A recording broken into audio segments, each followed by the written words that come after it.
ఈ వీడియో నాకు చాలా స్పెషల్. ఎందుకంటే ఈ వీడియోలో నేను మా లోకి మా ఆశ కలిపి ఓ వంట చేసాము.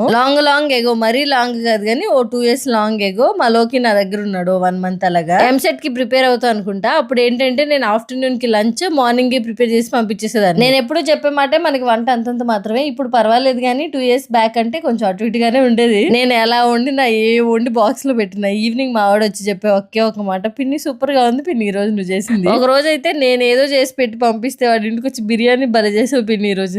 నేను బిర్యానీ ఎప్పుడు చేశానంటే ఈ రోజు చేసిన బిర్యానీ కదా. ఇంకా మీరే ఊహించుకోండి ఏ లెవెల్లో ఉండేదో మనం అంట. 4,50,000 అయింది, ఏదన్నా స్వీట్ చేసుకుందాం అనగానే మా వాడు వెంటనే క్యారెట్ హల్వా అన్నాడు. అలాంటి వాడికి నేను చేసి పెట్టకపోతే ఎలా చెప్పండి. నెయ్యిలో కాజు బాదం ఫ్రై చేసుకుని పక్కన పెట్టేసుకుని, క్యారెట్ తురుము వేసుకుని మగ్గించుకొని, అందులో కాచి చల్లార్చిన పాలు పోసుకుని ఉడికించుకొని, కొంచెం ఇలాచీ పౌడర్, ఈ కాజు బాదం వేసుకుని ఒకసారి కలుపుకుంటే క్యారెట్ హల్వా రెడీ. మా వాళ్ళందరికీ భలే నచ్చేసింది. ఇప్పుడు మనకి వంట చేయడం వచ్చేసింది. ఇదిగోండి వీడే నేను చెప్పే బంగారు కొండ.